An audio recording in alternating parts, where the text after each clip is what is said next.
അപ്പോൾ എല്ലാവർക്കും happy new year. എല്ലാവരും എക്സാമിന് വേണ്ടി പഠിക്കുന്നുണ്ടെന്ന് കരുതുന്നു നന്നായിട്ട് തന്നെ. അപ്പോൾ ഇനി വളരെ കുറച്ച് ദിവസങ്ങളേ ഉള്ളൂ. അപ്പം ആദ്യമായിട്ട് ഒരു പുതുവത്സര ആശംസകൾ നേരുന്നു. കാരണം ഈ ഒരു വർഷമെങ്കിലും നല്ല രീതിയിലുള്ള ഒരു പീസ്ഫുള്ളായിട്ടുള്ള ഒരു അറ്റ്മോസ്ഫിയർ നമുക്ക് ലഭിക്കുവാൻ വേണ്ടി നമുക്ക് പ്രാർത്ഥിക്കാം. അതോടൊപ്പം നിങ്ങൾ പഠനത്തിൽ ഇനിയുള്ള ദിവസങ്ങൾ പൂർണ്ണമായിട്ടും ശ്രദ്ധയെടുത്ത് പഠിക്കുക. ബാക്കിയെല്ലാം ഈശ്വരൻ്റെ കയ്യിലേക്ക് വിട്ടുകൊടുക്കുക. കാരണം നിങ്ങൾ നിങ്ങളുടെ പാർട്ട് ഭംഗിയായിട്ട് ചെയ്യുക. ബാക്കി ഇനി നിങ്ങൾക്കൊന്നും ചെയ്യാൻ കഴിയില്ല. അത് നിങ്ങൾ തന്നെ ഈശ്വരന് വിട്ടുകൊടുക്കുക. പിന്നെ ഒരു കാര്യം ചോദിച്ചോട്ടെ, നമ്മുടെ വീഡിയോകൾ രാവിലെ 10 മണിക്ക് തന്നെ ഇട്ടാൽ മതിയോ, അല്ലെങ്കിൽ വൈകുന്നേരം ഒരു 5 മണി സമയം നിങ്ങൾക്ക് എങ്ങനെയുണ്ട് എന്നുള്ളതൊന്ന് കമൻറ്റ് ചെയ്യുക. അങ്ങനെയാണെങ്കിൽ വൈകുന്നേരം 5 മണിക്ക് ഇട്ട് തരാം. അല്ലെങ്കിൽ രാവിലെ 10 മണിക്ക് നമ്മൾ ഇതുപോലെ ഇടുന്ന വീഡിയോകൾ തന്നെ നമുക്ക് ഇട്ട് പോകാം. അതുപോലെ തന്നെ ഇപ്പോൾ ദിവസവും വീഡിയോ ഇടാനുള്ള ഒരു സാഹചര്യം എനിക്കുണ്ട്. സത്യം പറഞ്ഞാൽ നമ്മുടെയൊക്കെ ഒരു സാഹചര്യമാണ് വീഡിയോകൾ അപ്ലോഡ് ചെയ്യുക, അത് ടൈപ്പ് ചെയ്യുക. അതിനുവേണ്ടിയുള്ള ഒരു വർക്ക് എന്ന് പറഞ്ഞാൽ ഒരു വീഡിയോയ്ക്ക് ശരിക്കും പറഞ്ഞാൽ ഒരു 3-4 മണിക്കൂറിൻ്റെ വർക്ക് ആവശ്യമാണ്. അപ്പം ഇതിൻ്റെ പുറകിലുള്ള നമുക്കൊരു പാഷനും കൂടെയാണ്. നമുക്ക് എന്ത് കാര്യം ചെയ്യുകയാണെങ്കിൽ അതൊരു പാഷൻ വേണം. വീഡിയോ ഉണ്ടാക്കാനും എഡിറ്റ് ചെയ്യാനൊക്കെ ഉള്ളൊരു പാഷൻ ഉള്ളതുകൊണ്ടാണ് ഓരോ യൂട്യൂബേഴ്സും ചെയ്യുന്നത്. അപ്പോൾ അതിനുവേണ്ടി നമുക്ക് നമ്മുടെ ആരോഗ്യ പ്രശ്നങ്ങളും മറ്റ് പ്രശ്നങ്ങളും എല്ലാം സാമ്പത്തികമായിട്ടുള്ള കുടുംബ പ്രശ്നങ്ങളും നമ്മുടെ ഒരു രീതിയിൽ നിന്നുകൊണ്ട് നമുക്ക് ചെയ്യാൻ കഴിയട്ടെ എന്ന് പ്രാർത്ഥിക്കാം. അപ്പോൾ അതുപോലെ നിങ്ങൾ കമൻറ്റ് ചെയ്യുക വീഡിയോയുടെ സമയം. എല്ലാവർക്കും പുതുവത്സരാശംസകൾ നേരുന്നു. അപ്പോൾ മാക്സിമം വീഡിയോകൾ നമ്മൾ എക്സാം ഓറിയൻറ്റഡ് ആയിട്ടുള്ള അപ്ലോഡ് ചെയ്യാൻ ശ്രമിക്കുന്നതായിരിക്കും. സോ നമുക്ക് വീഡിയോയിലേക്ക് പോകാം. ചാനൽ ആരെങ്കിലും പുതിയ ആളുകളുണ്ടെങ്കിൽ സബ്സ്ക്രൈബ് ചെയ്യുക, അതുപോലെ വീഡിയോ ലൈക്ക് ചെയ്യുക. എല്ലാവർക്കും ഒരിക്കൽ കൂടി ഹാപ്പി ന്യൂ ഇയർ 2021. എക്സാമിന് വരുന്ന സാധാരണ രീതിയിൽ കണ്ടുവരുന്ന post operative nursing management related questions ആണ് ഉൾപ്പെടുത്തിയിരിക്കുന്നത്. വീഡിയോ നിങ്ങൾ അവസാനം വരെ കാണുക. First question: the most common preventable complications of abdominal surgery is thrombophlebitis, fluid and electrolyte imbalance, urinary retention, atelectasis.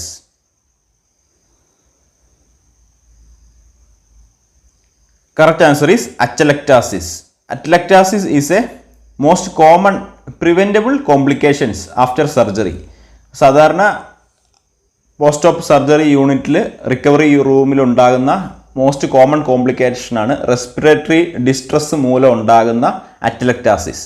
അറ്റലക്ടാസിസ് എന്ന് പറയുമ്പോൾ it's A complete or partial collapse of the entire lung or A lobe of the lung. It is A partial or complete collapse of the entire lung or a part of a lung. So that is the definition of atelectasis. The main causes of atelectasis are age, smoking habit, or pre-existing lung condition, or the effect of general anesthesia. അപ്പം അറ്റലക്ടാസിസ് ഉണ്ടാകാനുള്ള കാരണം പ്രധാനമായിട്ടും പ്രായക്കൂടുതൽ, അതുപോലെ തന്നെ എന്തെങ്കിലും pre existing lung condition ഉണ്ടെങ്കിൽ, അല്ലെങ്കിൽ prolonged bed ridden ആയിട്ടുള്ള പേഷ്യൻസിനുണ്ടാകും. അതുപോലെ തന്നെ ഏറ്റവും പ്രധാനമായിട്ട് ജനറൽ അനസ്തേഷ്യ എഫക്ട്സ് ആണ് ഇമ്മീഡിയറ്റ്ലി ആഫ്റ്റർ സർജറിയിൽ നമുക്ക് അറ്റലക്ടാസിസ് ഉണ്ടാകാനുള്ള പ്രധാന കാരണം. അപ്പോൾ it can be prevented by observing the vital signs immediately. Next question: which of the following procedures always requires surgical asepsis? Colostomy irrigation, vaginal irrigation, urinary catheterization, nasogastric tube insertion.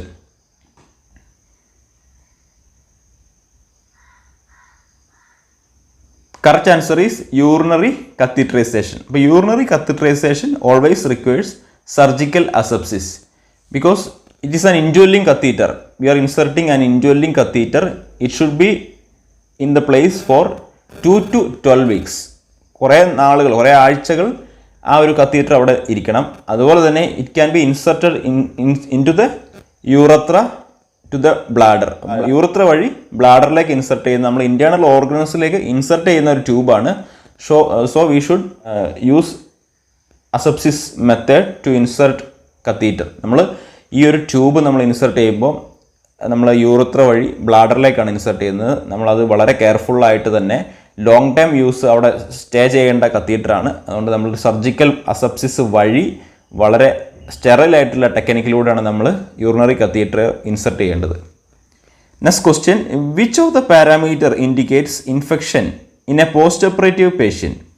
WBC count 7000 cells, presence of an indwelling urinary catheter, rectal temperature 37 degrees Celsius, red warm tender incision site.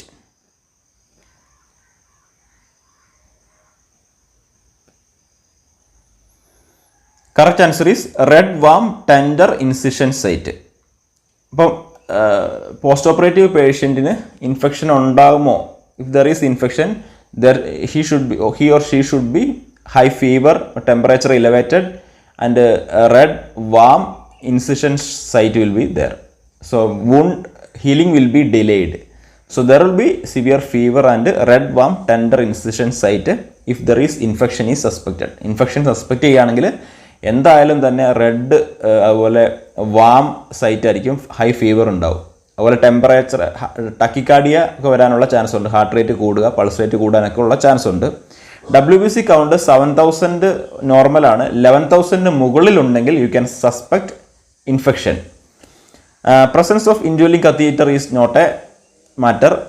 Rectal temperature 37 degrees Celsius, more than 38 degrees Celsius rectal temperature ഉണ്ടെങ്കിൽ you can suspect infection. Rectal temperature 38 degrees Celsius അതിൽ കൂടുതലോ ഉണ്ടെങ്കിൽ you can suspect infection. Next question, how frequent should the nurse monitor the vital signs of the patient in the recovery room? Every 30 minutes, every 45 minutes, every 60 minutes, every 15 minutes.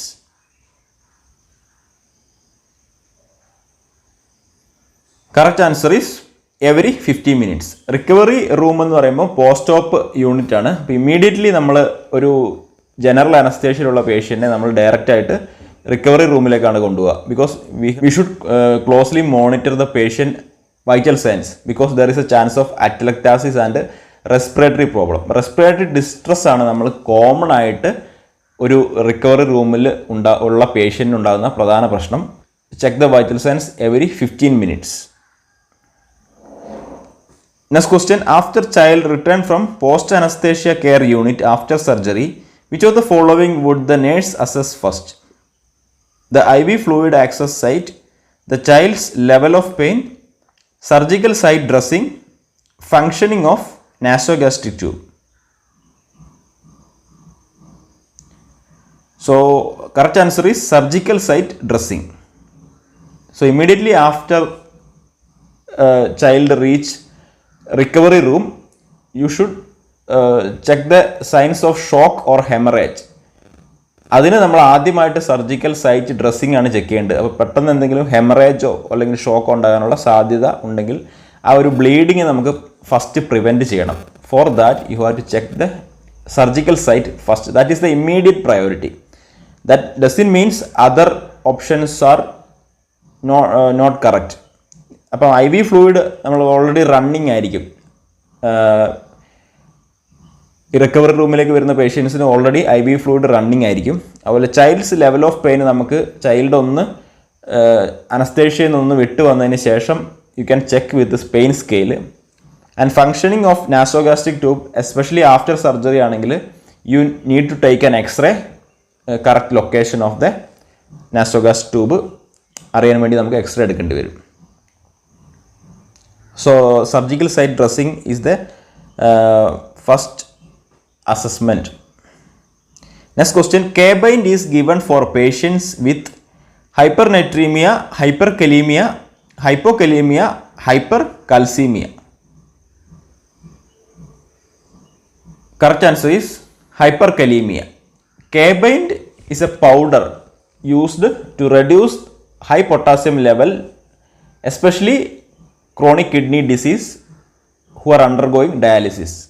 K-bind എന്നുള്ളൊരു പൗഡറാണ്. നിങ്ങൾ ICUലൊക്കെ work ചെയ്തവർക്ക് ഈ powder കണ്ട് നല്ല പരിചയം ഉണ്ടാകും. നമ്മുടെ പൊട്ടാസ്യം ലെവൽ കുറയ്ക്കാൻ വേണ്ടിയാണ് ഈ ഒരു പൗഡർ ഉപയോഗിക്കുന്നത്. K-bind sachet contain calcium polystyrene sulfonate. K-bind sachet contain calcium polystyrene sulfonate. അപ്പോൾ അതുള്ളത് കൊണ്ട് തന്നെ so it will work by swapping calcium for potassium in the large ഇൻഡസ്ട്രീൻ. അപ്പോൾ ലാർജ് ഇൻഡസ്ട്രീനിലുള്ള കാൽസ്യം വിട്ടുകൊടുത്തിട്ട് പൊട്ടാസ്യത്തെ വലിച്ചെടുക്കുകയാണ് ചെയ്യുന്നത്. അതാണ് ശരിക്കും പറഞ്ഞാൽ K-bind സാച്ചറ്റ് ചെയ്യുന്നത്. Next question, the process of assessing patients who come to emergency department and determining the management of priorities is called triage, mirage, lavage, collage. Correct answer is triage. Triage എന്ന് പറയുമ്പം we will sort the patients according to the priority, especially in the emergency department. നമ്മൾ പേഷ്യൻറ്റിനെ അതിൻ്റെ priority അനുസരിച്ച് prioritise ചെയ്തിട്ട് immediate care ആർക്ക് കൊടുക്കണം. Some patient can delayed the care for hours and some patients required urgent care. For that we need to categorise the patient. That is triage. ഇപ്പോൾ triage എന്താണെന്ന് ചോദിച്ചാൽ resuscitation, emergency, urgent, semi urgent, non urgent, അങ്ങനെ 5 category ഉണ്ട്. Resuscitation എന്ന് പറയുമ്പം within seconds we have to manage. That is heart attack, major car accidents, deadline immediate സെക്കൻഡ്സിൽ നമ്മൾ act ചെയ്യണം. കാറ്റഗറി 2ൽ എമർജൻസിയാണ്. Examples severe blood loss, overdose of poison, deadline within 10 minutes. Urgent category example head injury, conscious, breathing difficulties, infection, deadline within 30 minutes. Category 4 that is semi urgent, examples sprained ankle with possible fracture, eye inflammation, deadline within 1 hour. Category 5 non urgent, example cut, small incision, okay, deadline within 2 hours. So that is the 5 category. ഈ ഒരു 5 category നമ്മൾ പേഷ്യൻസിനെ ട്രയാജിൽ തരംതിരിക്കുന്നു. Next question, which of the following is not a cause or risk factor for cardiac arrest? Hyperkalemia, hyperglycemia, hypovolemia, hypoxia. Correct answer is hyperglycemia. Hyperglycemia is not a direct cause of cardiac arrest, but hypoglycemia there is a cause of cardiac arrest. Hypoglycemia ആണ് cardiac arrest ഉണ്ടാക്കുന്നത്. Hyperglycemia is not a direct cause of cardiac arrest. നമുക്ക് 6 H's and 6 T's പഠിക്കേണ്ടത് വളരെ അത്യാവശ്യമാണ്. Cardiac arrest ഉണ്ടാക്കാൻ കാരണമാക്കുന്ന 6 H അതുപോലെ 6 T.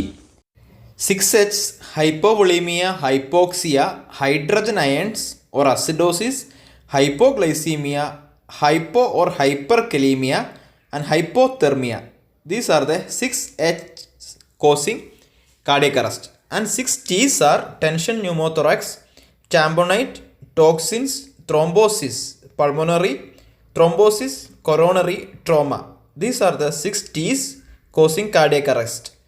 So നിങ്ങൾ ഈ 6 H and 6 T's പഠിച്ചിരിക്കണം. അപ്പോൾ ഈ വീഡിയോ ഇത്രയേ ഉള്ളൂ. നഴ്സ് ക്യൂൻ ചാനൽ സബ്സ്ക്രൈബ് ചെയ്യാത്തവർ സബ്സ്ക്രൈബ് ചെയ്യുക, അതുപോലെ തന്നെ ബെല്ലൈക്കൺ എനേബിൾ ചെയ്യുക. വീഡിയോ ഇഷ്ടമാണെങ്കിൽ ലൈക്ക് ചെയ്യുക, കൂട്ടുകാരിലേക്ക് ഷെയർ ചെയ്യുക. നമുക്ക് അടുത്ത വീഡിയോ ആയിട്ട് കാണാം. താങ്ക്